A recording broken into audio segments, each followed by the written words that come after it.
What's up, everybody? James Duggan here with John Ryan. Hi there. We are going to discuss the fastest way to level up in the division. This is live, not beta. It has changed since beta, so which is a shame. if you see our old beta video, don't pay attention to it at all. It's completely wrong. We goofed. You know, the division, unlike other games which have a lot of exploity XP stuff, the division pretty much has you play it the way they wanted you to play it in terms of leveling up. Which is, I mean, it's fine. Sure. Like, it's a fun game, so I'm not, like, upset that I have to do it. Oh, I was just at the safe house. So there are some tips, there are some tricks, but here's the basic workflow. I hate that I'm using that word, but I am. So you go into these various districts, and then you will have a quest to come to a safe house. I've just entered this safe house. You'll redeem the side mission, which is usually a locker. It's over here. Yeah. And then I don't know why I don't know why I have to open a locker, but anyway. It's because it's super special. It makes it your own. I see.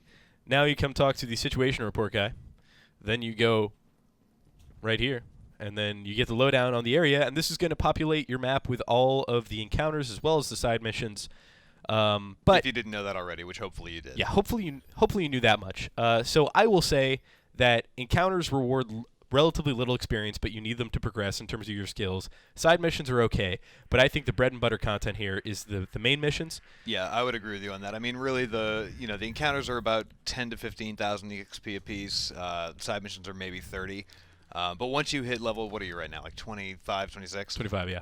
Almost 26. Once you start getting up into the higher level, story missions, those are going to be like 100 to 150,000 experience points per mission. I would say if you sat all of us down at a computer and I had to race to level 30, what I would do is I would literally just that guy? Oh man, this is an guy. emergent boss encounter. This is not optimal for experience, but I can't not do this. This is really cool. This is good though, because these guys, if you run into named enemies like this, they'll actually give you a little XP bonus as well. So it's handy. Hopefully he doesn't murder you. Spoiler, he'll probably murder you. I think I got him. I got him on the ropes. I don't know. I'm good.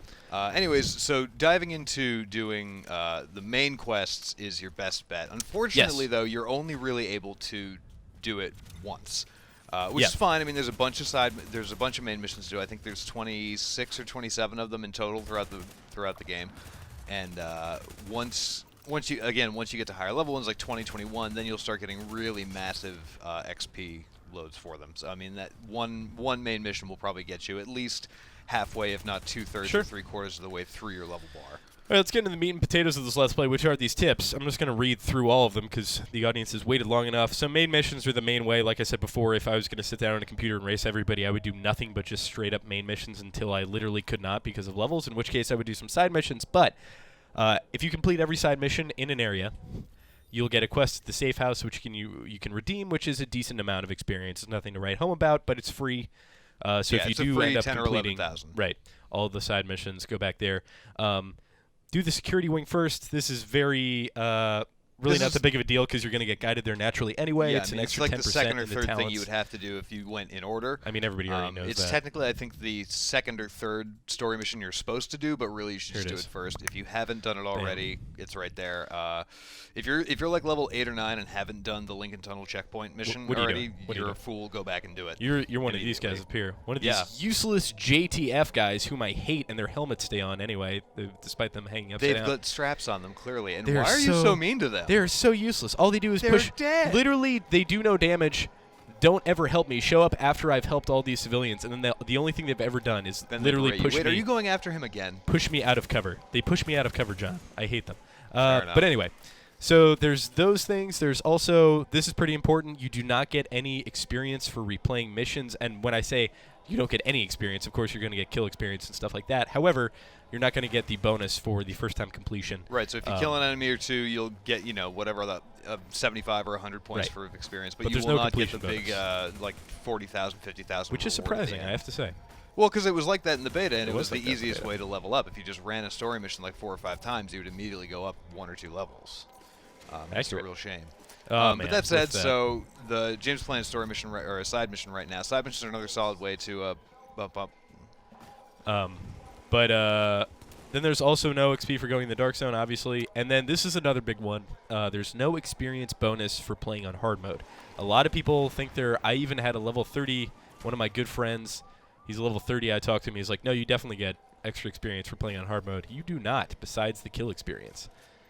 That said, though, if it's your first time jumping into a mission, it might be worth your time to do it, especially if you're under 30. Yeah, well, what, hard mode? Well, yeah, I mean, if you like in your scenario, if you've got somebody who can, who is capable of carrying you, like if you've got a friend who's if like you have a level 20 or 30 friend, 29, sure, do it on hard mode. then But yes, by all means, go ahead and do all your. Otherwise, I say the exact opposite and say never do a mission on hard mode unless you're 30, because the only thing you're going to get is better gear, and then better currency, which you don't really need, and will scale higher in the end game anyway. So, yeah, I think that the way that I progressed through this game may be Good a little face bit. shooting there, James. Thanks, man. It's really easy with mouse and keyboard, I have to say. I know. Maybe a little bit completionist. Like, I've pretty much completed all the side missions as well as all the encounters up to this point, but I think that you play pretty much everything on normal difficulty. I don't think hard mode is worth it until you hit level 30 Yeah, once to get that once it extra gets to the gear experience. score grind game, then You need to be hard in challenge mode for sure. Absolutely. You're totally right there. But yeah, just doing these main missions, doing the side missions, and then you pretty much have a choice whether you want to get just to 30 by doing missions and then go back and do all this encounter stuff, which I assume would be super monotonous, but the bonus there being you would be rewarded with gear that is your level, so at least I'm getting shot. Yeah, just pay attention there. The other nice thing about the other nice thing about if you want to do everything all at one time, if you want to be a super completionist about it, if that's the way you're going to play, there is a perk you can unlock in the tech wing that will let you, like, once you clear out an entire district of all encounters and side missions, it will automatically show you all of the intel locations on your maps, all the phone recordings of the crashed drones, missing agent reports, all that crap.